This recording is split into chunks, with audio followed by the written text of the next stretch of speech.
Bienvenue dans un nouvel épisode de podcast.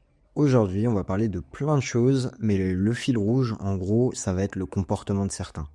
Alors que vous soyez en 620 Duke ou en Speed Triple, V à vous, installez-vous tranquillement pour suivre cet épisode de podcast.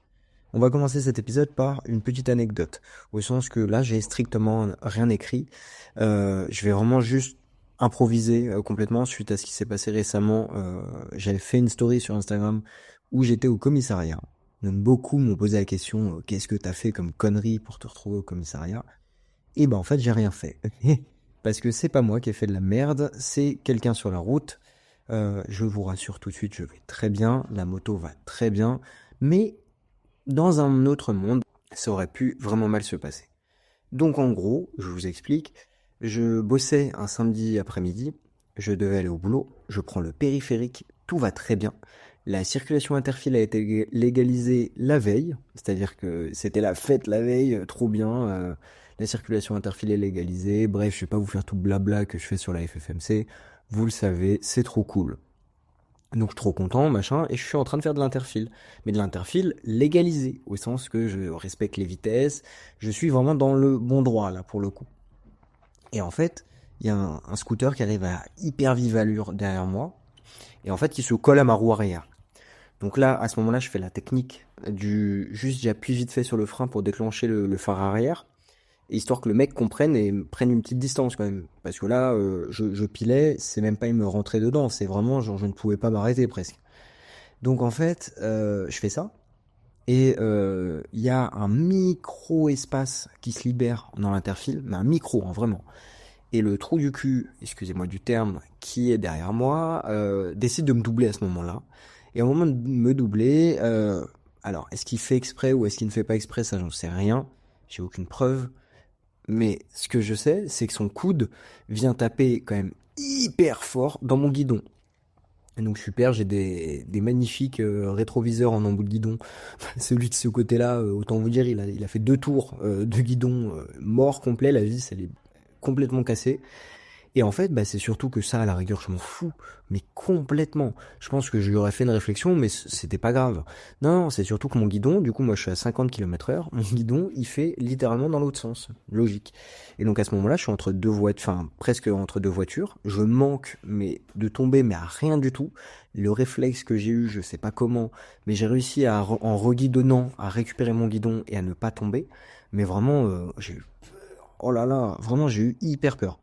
Et en fait, à ce moment-là, donc le mec qui se retrouve devant moi, il sait qu'il m'a tapé forcément, il a dû le sentir.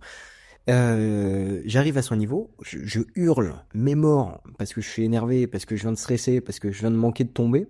Je hurle tout ce que j'ai en lui disant, on va faire un constat, on s'arrête. J'étais hyper énervé. Et en fait, le gars me regarde, il fait, non, quand on fait le malin, on assume. Et donc là, je le regarde, je fais, mais de quoi tu parles? Donc faut savoir que là, je suis sur le périph, à 50, en train de hurler sur un mec qui est devant moi. Le mec me répond, bref, je me suis éclaté la voix. Mais c'est surtout que, en fait, le mec me dit non, on va pas faire de constat. Et donc là, à ce moment-là, je me fais, waouh, quel enfoiré. Et le pire, c'est qu'en fait, je me dis, bon, bah, un connard, quoi. Et puis je regarde mon rétro, et en fait, je sais pas, j'avais l'impression que ça avait tapé ailleurs que sur mon rétro. Et en fait, le temps que je regarde ça, le mec devant, il avait pris la fuite. Mais bien, hein, bien comme il faut, hein. Donc là, ni une ni deux, je m'engage dans une course-poursuite sur le périph', chose complètement con en vrai avec le recul, et en même temps utile pour une chose, c'est que j'ai réussi à le rattraper, et en fait, grâce à la technologie et à mon intercom, j'ai pu envoyer un message à quelqu'un en lisant la plaque du gars. Donc voilà, j'ai eu sa plaque et le mec s'est enfui, machin, truc et tout. Et donc suite à ça, bah, je vais au commissariat, logique. Premier commissariat que je fais, pour l'anecdote un peu rigolote, j'arrive et je leur dis oui, j'aimerais déposer plainte, machin. Donc déjà, je suis obligé de leur expliquer que la circulation interfile a été légalisée. Et en plus de ça, le gars me dit oui, vous allez avoir pour 4 heures d'attente. Et donc là, je fais ah ouais, quand même. Est-ce que ça en vaut vraiment la peine, sachant que ma moto n'a rien, que j'ai rien surtout. Évidemment, j'aurais dû commencer par là. Euh, je me dis, est-ce que ça vaut la peine? Et je me dis, bon, dans le doute, je vais refaire un commissariat quand même. Je refais un commissariat, et là, la personne me dit, ouais, pas de souci, on prend votre plainte dans 10 minutes. Donc là, je me dis, yes, c'est super rapide, la charge mentale de rester dans la salle d'attente, elle est moins grande. Donc je fais mon dépôt de plainte, j'explique tout ça au policier qui prend ma plainte, voilà, donc la personne va être recontactée. Va y avoir une petite enquête.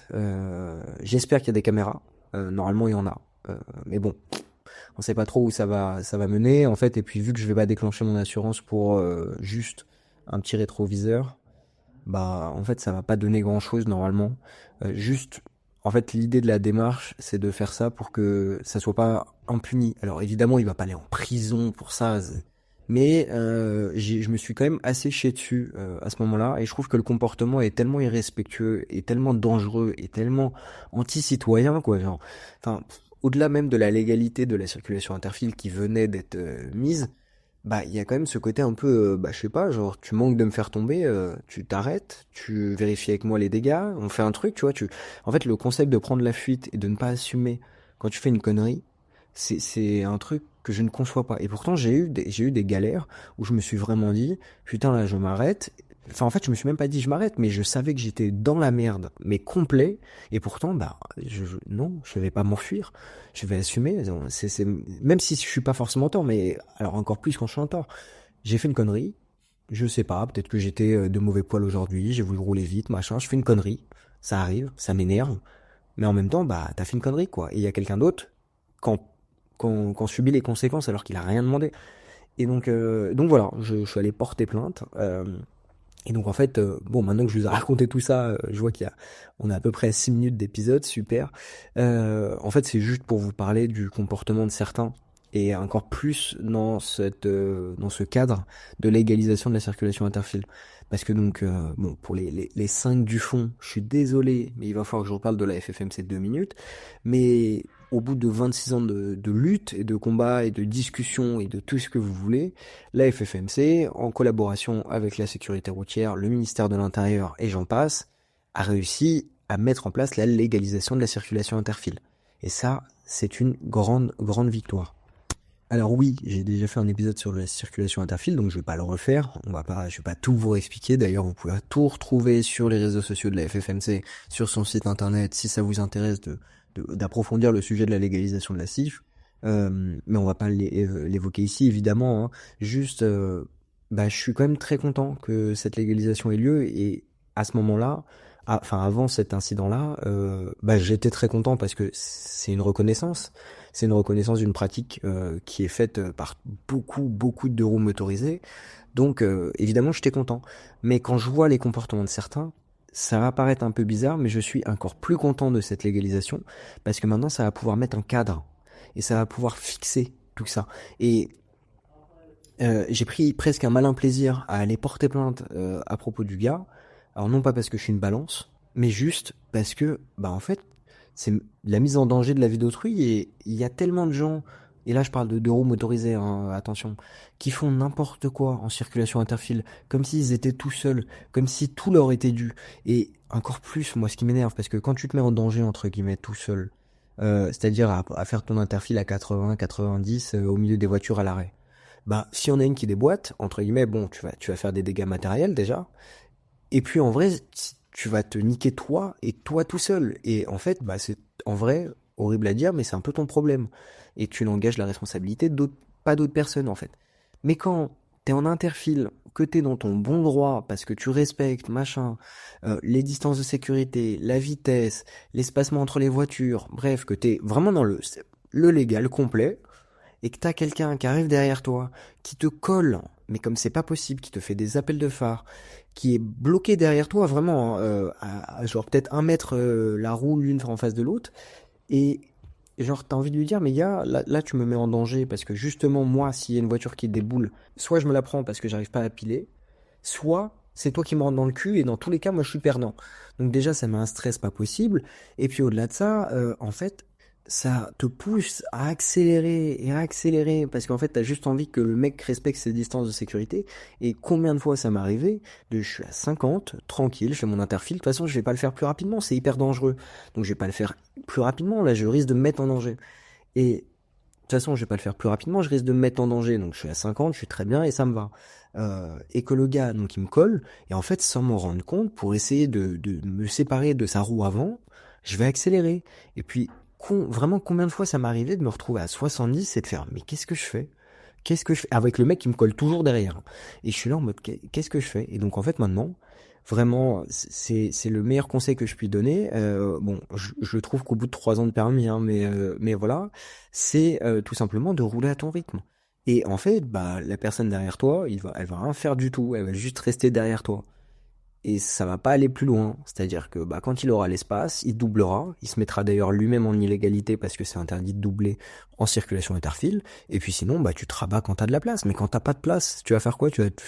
En fait, tu ne vas pas rouler au-dessus des limitations de vitesse juste pour faire plaisir au gars qui est derrière toi. Laisse-le être sous pression tout seul. Laisse-le se speed tout seul. Toi, tu t'en fous. Moi, quand je fais ça, je mets ma musique, machin, je suis focus sur ma route. Il y a rien qui peut me déranger. Je ne le vois pas dans mes rétros. Et juste, de temps en temps, je mets des petits coups pas des petits coups de frein, hein. J'appuie légèrement sur le frein, juste pour que la lumière se déclenche, ce qui fait que le mec, automatiquement, il va ralentir petit à petit. Alors, ça peut l'énerver, comme ce qui s'est passé là, mais bah, au moins, les distances de sécurité sont plus souvent un peu plus, un poil plus respectées quand même. Voilà, donc c'est un épisode un peu fouillis, un peu, voilà, je l'ai pas du tout écrit, je suis en train de débiter tout seul. De souvenirs en plus puisque ça s'est passé la semaine dernière.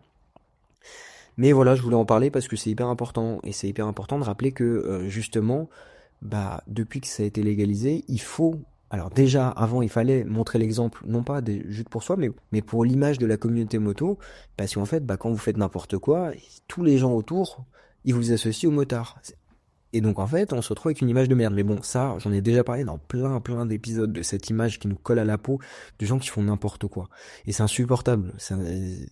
Mais maintenant que c'est légalisé, j'espère que il y aura un peu cette épée de Damoclès au-dessus de certains qui se diront bon bah maintenant que je fais n'importe quoi, bah c'est encadré. Le policier il sera plus à la bonne appréciation en mode oh il est sympa, peut-être je vais pas lui mettre ça. Non, il sera là en mode stricto ce qui a marqué dans le texte de loi et dans le décret et hop tu prends parce qu'au bout d'un moment voilà et moi j'attends que ça parce que aujourd'hui évidemment que ça doit passer par une réglementation, ça va pouvoir être enseigné, ça va en fait tout le monde va y gagner et je suis vraiment quand je vois certains comportements, je suis désolé de me répéter mais je suis vraiment content de cette légalisation parce que en fait ça y est, arrêtez maintenant de faire tout et n'importe quoi, arrêtez de vous croire tout permis. Alors, c'est assez drôle, hein, j'aime pas taper sur les scooters pour taper sur les scooters, mais c'est quand même souvent des scooters. Et à raison, hein, c'est simple, et elle est toute trouvée. C'est que, bah en fait, c'est des gens qui n'ont pas du tout la même formation que, entre guillemets, un vrai motard. Au sens que, bah un scooter, pour beaucoup, c'est juste le permis 125, qui est juste une formation, en fait, et qui est même pas un permis, et il y a plein de choses dedans qu'on voit pas.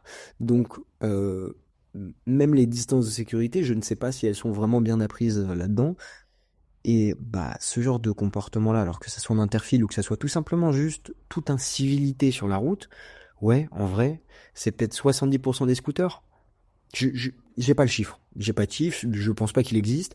Moi, je donne juste ce que je vis au quotidien puisque je prends le périph tous les jours. Et ouais, les gens qui font n'importe quoi, 70% du temps, c'est des deux roues. Et des deux roues, genre scooter, pas des deux roues moto. Donc, je pense que eux, ce qui marche, malheureusement, c'est la petite amende. Parce qu'en fait, ils font ça pour être bénéf, mais le jour où ils seront plus bénéf, bah voilà. Alors que le motard, il le fait quand même par passion, il a un peu plus connaissance des risques. Je pense, hein, encore une fois, c'est juste mon avis de personnes qui travaillent à la FFMC et de personnes utilisateurs de la route au quotidien, entre guillemets, et surtout du périphérique, parce que amène le périphérique, quoi. Quand moi je serrais des fesses, excusez-moi du terme, quand c'était pas légalisé, voire que c'était interdit, parce que du coup, en fait, c'était pas en phase d'expérimentation à cause de la vitesse à 50. Mais je vous avoue que le nombre de fois où j'ai eu super peur, parce qu'en fait, je le prenais, mais en me disant, là, il se passe quoi que ce soit, c'est moi qui suis full en tort. C'est-à-dire que concrètement, j'avais pas peur de l'amende ou des choses comme ça, j'avais surtout peur de genre en mode il y a quelqu'un qui déboîte et bah en fait je suis full en tort, j'ai pas à être là. Mais là maintenant, j'ai le droit d'être là et ça c'est une énorme victoire. Donc je suis au final trop content. Et je suis même trop content que ce mec ait fait cette connerie 2 jours après la légalisation. Parce que comme ça, il y a peut-être que je suis le premier à qui ça arrive dans le cadre de l'interfile et qui va porter plainte là-dessus. Et parce qu'en fait, avant, je serais allé porter plainte, on m'aurait dit oui, mais vous aviez pas à être là. Donc, Bah, je faisais rien du tout, en fait, la plainte, elle était pas déposée.